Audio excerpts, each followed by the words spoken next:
We're going globetrotting today on CNN Student News. We're going to hit North America, South America, Europe. We begin in Northern Africa, though. I'm Carl Azus, and this is CNN Student News.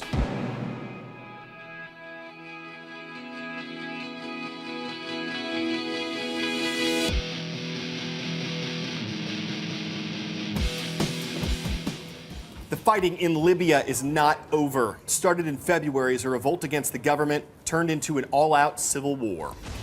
On one side, Muammar Gaddafi and the forces that were loyal to the country's former leader. On the other, people who wanted Gaddafi out of power, and they have had support for months from an international team of military forces.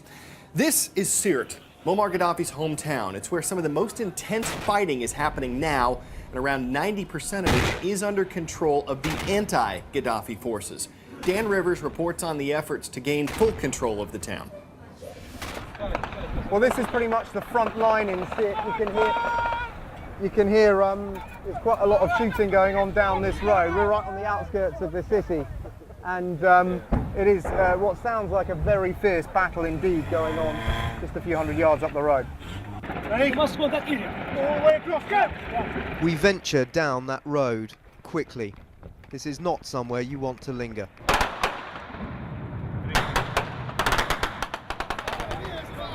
The wounded limp back from the front lines. This is now exhausting urban warfare, with the anti-Gaddafi forces taking casualties but gaining ground all the time. The commanders think this is worth the blood being spilt here. They show us photos found nearby of the former leader with local people, but now Gaddafi's hometown is on the verge of falling. And what kind of resistance?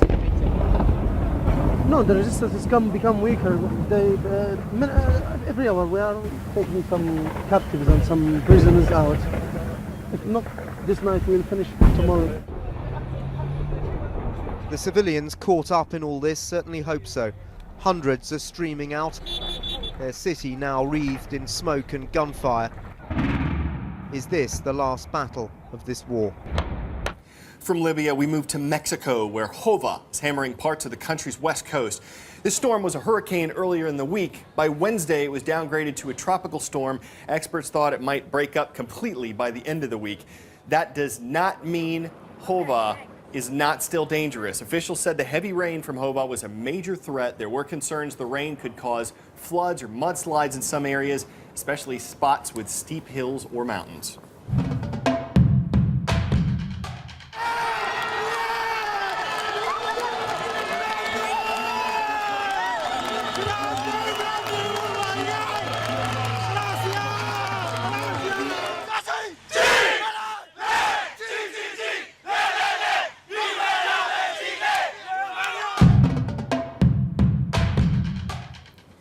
Those were scenes of joy and celebration 1 year ago in Chile that marked the end of a news story that pretty much caught the attention of the entire world. On August 5th, 2010, a cave-in trapped 33 miners more than 2,000 feet underground.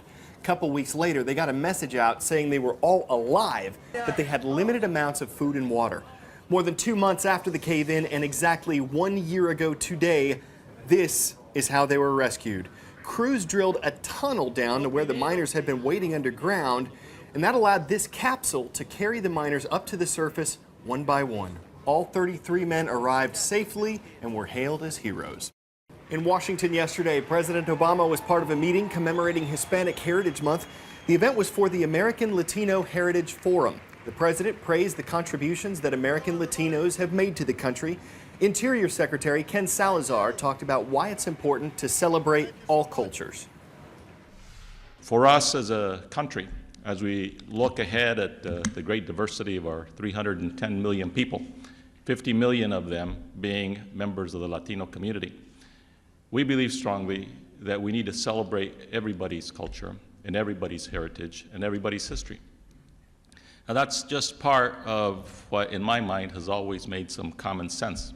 And that is that if we are a nation that really believes in the equality and dignity for all people, we need to make sure that the history and the stories of all people is equally told. What's the word? It's the process of the earth being worn away by water, wind, or waves. erosion. That's the word. You're about to see an incredible demonstration of erosion thanks to a geologist whose video camera just happened to be in the right place at the right time. Look at this. The cliff in this YouTube video is on the southwest coast of the United Kingdom. People had seen some early cracks, which is why the camera's there. First you see the dust, but then, watch this. Huge section of it crashes into the sea. That is thousands of tons of rock falling away from erosion. The scientist who recorded it said it was the most exciting thing he'd ever seen. When you hear the word widow, someone who has lost her husband, the image in your mind probably isn't a woman in her 20s. That's what Taryn Davis struggled with when her husband was killed while serving in Iraq.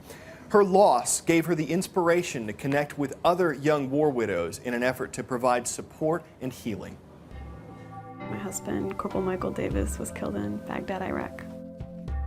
You know, even 4 years later, people still don't really know how to react when you say, "Hi, I'm Taryn, and I am a widow."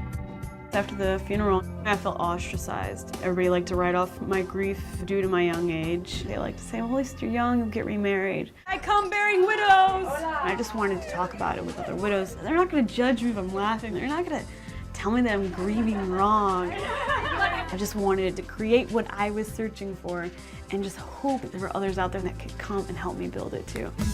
I'm Taryn Davis, and I invite a new generation of military widows to share their love, their sacrifice, and their survival. Follow me, guys. It's neat when we hold these events because they step outside of that comfort zone. His impact will continue to affect us all for the rest of our lives. There are moments where they can all reflect, followed by that time where they feel like they're living life to the fullest. My little sister wrote Taryn. She didn't know how to get me through the loss, and so she wanted me to find other sisters. From my first event, I went from feeling completely alone to not anymore at all.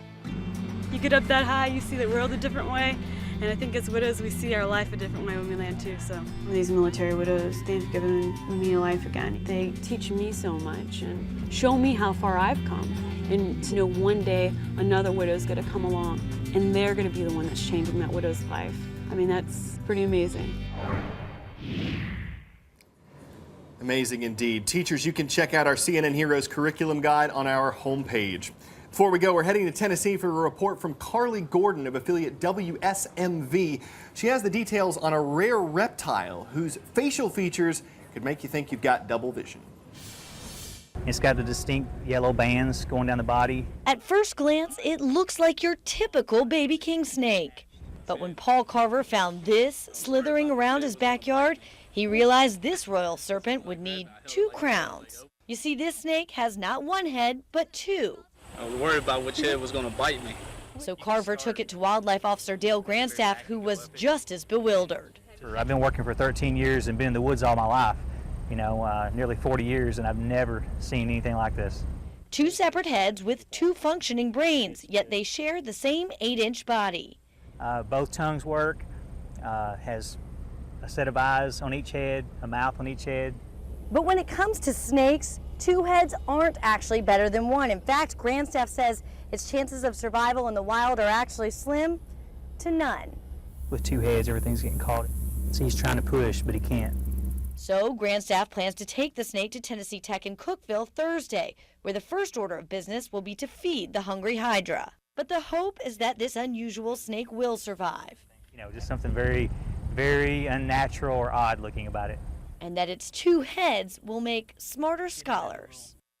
Well, thank goodness they're taking the thing in, because leaving that snake out in the wild would be cold-blooded.